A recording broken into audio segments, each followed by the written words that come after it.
नमस्ते और आपका स्वागत है हमारे इस विशेष प्रसारण में। आज हम उस विषय पर बात कर रहे हैं जिसकी गूंज देश के कोने कोने में लगभग हर उस घर में सुनाई दे रही है जहां एक वरिष्ठ नागरिक अपनी जिंदगी की शाम में सम्मान की एक किरण की प्रतीक्षा कर रहा है। यह कहानी है उम्मीद की, संघर्ष की और उस एक निर्णायक मुद्दा की जो भारत के 78 लाख पेंशनधारकों के भविष्य को हमेशा के लिए बदल सकता है।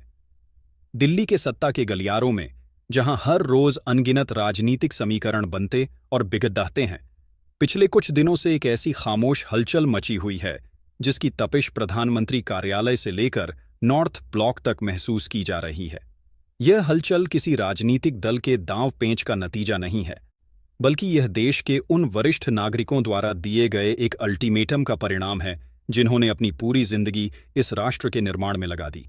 इस अल्टीमेटम ने एक ऐसा शक्तिशाली भूचाल ला दिया है जिसकी तरंगों ने सरकार की नींव को सोचने पर मजबूर कर दिया है। सरकार के सबसे तेज तर्रार और कुशल खुफिया तंत्र ने इस अल्टीमेटम के देशव्यापी प्रभाव का, इसके सामाजिक और राजनीतिक परिणामों का एक बहुत ही सटीक और विस्तृत आकलन करके अपनी गोपनीय रिपोर्ट देश के शीर्ष नेतृत्व को सौंप दी थी। इस रिपोर्ट के पन्ने केवल आंकड़े नहीं थे, बल्कि उनमें उन लाखों बेबस आंखों की कहानी थी जो हर महीने अपने बैंक खाते में आने वाली मामूली पेंशन को देखती हैं और बढ़ती महंगाई के आगे खुद को और भी ज्यादा लाचार महसूस करती हैं। इस अल्टीमेटम के बाद जो घटनाक्रम हुआ वह किसी बेहतरीन राजनीतिक थ्रिलर फिल्म की पटकथा से कम नहीं है। कहानी का सबसे महत्वपूर्ण अध्याय उस दिन लिखा गया जब पेंशनधारकों के संघर्ष का चेहरा बन चुके, उनके अटूट विश्वास के प्रतीक कमांडर अशोक रावत और देश के गृह मंत्री श्री अमित शाह के बीच एक लंबी, गहन और अत्यंत महत्वपूर्ण बैठक हुई। हमारे सूत्रों के अनुसार यह बैठक सामान्य से कहीं अधिक लगभग 1 घंटे तक चली। यह कोई औपचारिक मुलाकात नहीं थी, यह एक ऐसा संवाद था जहां एक तरफ देश के सबसे शक्तिशाली मंत्रियों में से एक थे और दूसरी तरफ उन 78 लाख लोगों की आवाज थी जिनकी आवाज अब तक अनसुनी की जा रही थी। उस बंद कमरे में हुई बैठक में कमांडर रावत ने बिना किसी भूमिका के, बिना किसी लाग लपेट के, सीधे सादे लेकिन चट्टान की तरह दृढ़ शब्दों में अपनी बात रखी। उन्होंने तर्कों, तथ्यों और आंकड़ों के साथ देश के 78 लाख पेंशनधारकों की पीठ, उनकी दयनीय आर्थिक स्थिति और उनकी एकमात्र वाजिब और न्यायपूर्ण मांग को गृह मंत्री के सामने प्रस्तुत किया। उन्होंने बताया कि कैसे 1000 या 2000 रुपये की मामूली पेंशन आज के ज़माने में एक मजाक बनकर रह गई है। उन्होंने उन पूर्व कर्मचारियों का दर्द बयान किया जो आज अपनी दवाओं, अपने इलाज और अपनी रोज़मर्रा की छोटी छोटी ज़रूरतों के लिए भी मोहताज हो गए हैं।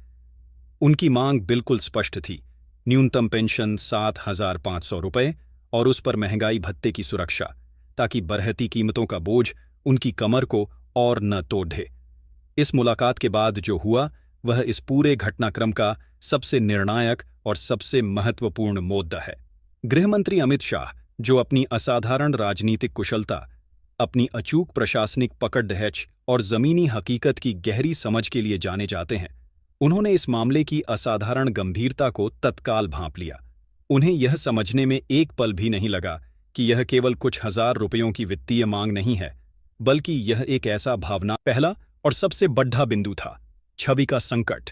उन्होंने प्रधानमंत्री को अवगत कराया कि देश के वरिष्ठ नागरिकों का इस प्रकार सड़कों पर उतरना, अपने हैक्यू के लिए गिद्ध-गिद्धाना, न केवल पार्टी और सरकार की उस गरीब हितैषी और वरिष्ठ नागरिक सम्मान वाली छवि को धूमिल करेगा जिसे वर्षों की मेहनत से अनगिनत योजनाओं के माध्यम से बनाया गया है। यह एक बहुत ही घातक और नकारात्मक राजनीतिक संदेश देगा। यह संदेश जाएगा कि जिस सरकार ने गरीबों के लिए घर बनाए, शौचालय बनवाए, मुफ्त राशन दिया, वह सरकार उन लोगों को भूल गई जिन्होंने अपनी जवानी देश की सेवा में समर्पित कर दी। दूसरा महत्वपूर्ण बिंदु था विपक्ष का ब्रह्मास्त्र। उन्होंने समझाया कि विपक्ष, जो पहले से ही सरकार को घेरने के लिए छोटे बड़े मौके तलाश रहा है, इस मुद्दे को राष्ट्रीय स्तर पर भुनाने का कोई भी अवसर नहीं छोड़ देगा। विपक्ष इस मुद्दे को एक ऐसे ब्रह्मास्त्र की तरह इस्तेमाल करेगा जिसकी काट खोजना मुश्किल हो जाएगा। पूरे देश में सरकार को वरिष्ठ नागरिक विरोधी और संवेदनहीन के रूप में प्रस्तुत किया जाएगा और यह एक ऐसा दाग होगा जिसे धोना आसान नहीं होगा।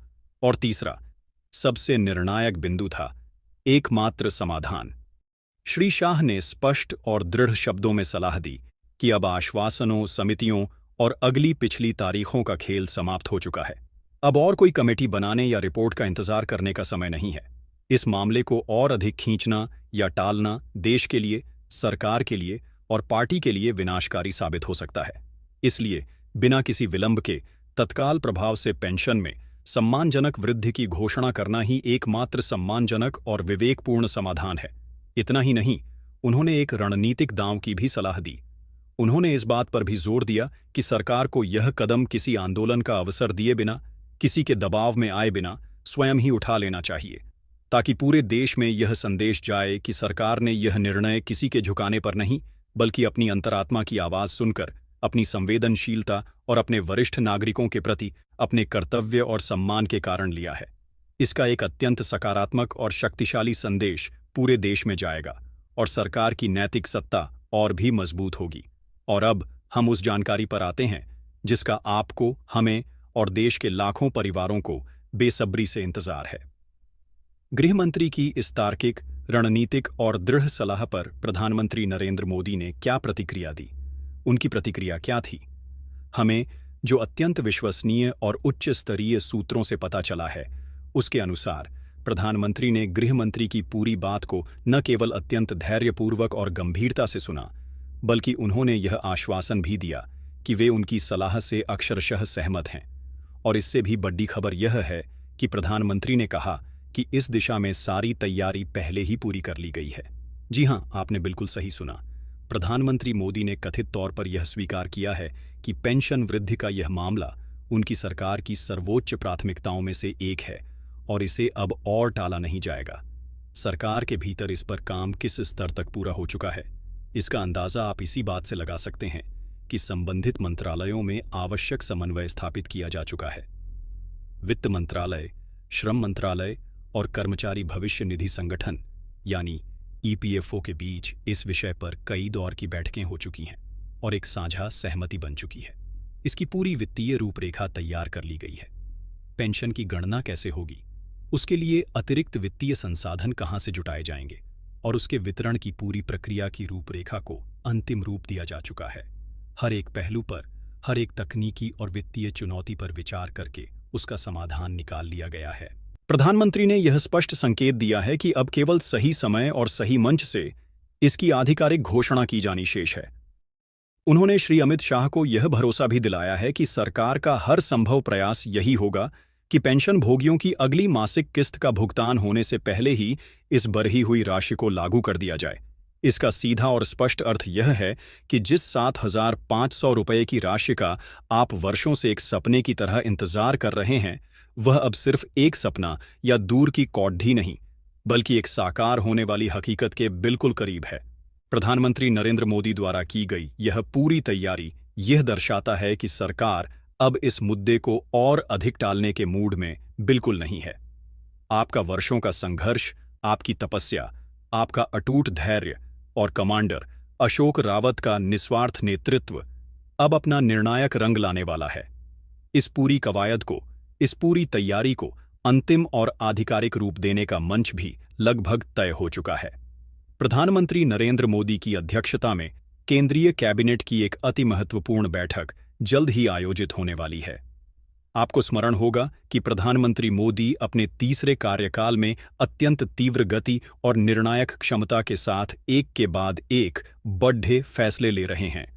हाल ही में, चाहे वह पहलगाम आतंकवादी हमले के जवाब में चलाया गया ऑपरेशन सुंदरबन हो या अन्य महत्वपूर्ण प्रशासनिक और आर्थिक निर्णय, सरकार ने अपनी निर्णायक क्षमता का स्पष्ट प्रदर्शन किया है। अब देश के तमाम राजनीतिक विश्लेषकों, मीडिया घरानों और सबसे बढ़कर आप जैसे करोड़ों वरिष्ठ नागरिकों की निगाहें इसी आगामी केंद्रीय कैबिनेट की बैठक पर टिकी हुई हैं। यह बैठक महज एक सामान्य साप्ताहिक बैठक नहीं होगी। यह आपके दशकों के इंतजार को समाप्त करने का एक ऐतिहासिक मंच साबित हो सकती है। इस बात की पूरी और प्रबल संभावना है कि इसी बैठक में ईपीएस पेंशन धारकों के पक्ष में वह ऐतिहासिक निर्णय लिया जाएगा जिसकी आप वर्षों से प्रतीक्षा कर रहे हैं। कैबिनेट की मंजूरी के बाद इसे लागू करने की प्रक्रिया मात्र एक औपचारिकता रह जाएगी और बढ़ी हुई पेंशन की राशि यानी 7,500 रुपये के साथ महंगाई भत्ता सीधे आपके बैंक खाते में आने का मार्ग पूरी तरह से प्रशस्त हो जाएगा। यह उम्मीद इसलिए भी प्रबल है क्योंकि सरकार अपने तीसरे कार्यकाल के शुरुआती चरण में ही समाज के हर वर्ग को, और विशेषकर उस वर्ग को जिसने अपना पूरा जीवन इस राष्ट्र को समर्पित कर दिया, एक बद्दा और सकारात्मक संदेश देना चाहती है। और देश के 78 लाख वरिष्ठ नागरिकों को एक सम्मानजनक जीवन देने से बद्दा सकारात्मक संदेश और क्या हो सकता है। यह एक ऐसा फैसला होगा जो न केवल आपको आर्थिक रूप से सशक्त और आत्मनिर्भर बनाएगा, बल्कि सरकार की छवि को भी नई नैतिक ऊंचाइयों पर स्थापित करेगा। तो मेरे तमाम सम्मानित बुजुर्गों, अभिभावकों और पेंशनधारक बंधुओं, आज का यह विशेष प्रसारण इसी आशा, इसी विश्वास और इसी लगभग निश्चित सूचना के साथ समाप्त होता है कि आपकी विजय अब दूर नहीं है। अंदर खाने जो गतिविधियां चल रही हैं, जो उच्च स्तरीय बैठकें हुई हैं और जो दृढ़ आश्वासन दिए गए हैं, वे सभी एक ही दिशा में संकेत कर रहे हैं, आपकी निश्चित विजय की दिशा में। 1,000 रुपये के अपमानजनक जीवन से मुक्ति और 7,500 रुपये के साथ महंगाई भत्ते का सम्मानजनक जीवन अब आपके द्वार पर दस्तक दे रहा है। कमांडर अशोक रावत के निस्वार्थ नेतृत्व और आपके अटूट अनुशासित संघर्ष ने उस चट्टान को भी हिला दिया है जो वर्षों से अचल और अभेद्य प्रतीत होती थी। लेकिन इस लड़ाई के अंतिम और निर्णायक चरण में आपकी भूमिका और भी अधिक महत्वपूर्ण हो जाती है। आपकी एकता ही आपकी सबसे बड़ी और अंतिम शक्ति है। इसीलिए इस वीडियो को इतना फैलाइए, इसे हर व्हाट्सएप ग्रुप, हर फेसबुक पेज पर साझा कीजिए, ताकि सरकार पर यह सकारात्मक दबाव बना रहे कि वे अपने वादे से और अपने निर्णय से पीछे हटेंगे। चैनल को सब्सक्राइब करना और वीडियो को लाइक करना केवल एक क्लिक नहीं है। यह इस महायज्ञ में आपकी एक डिजिटल आहुति है।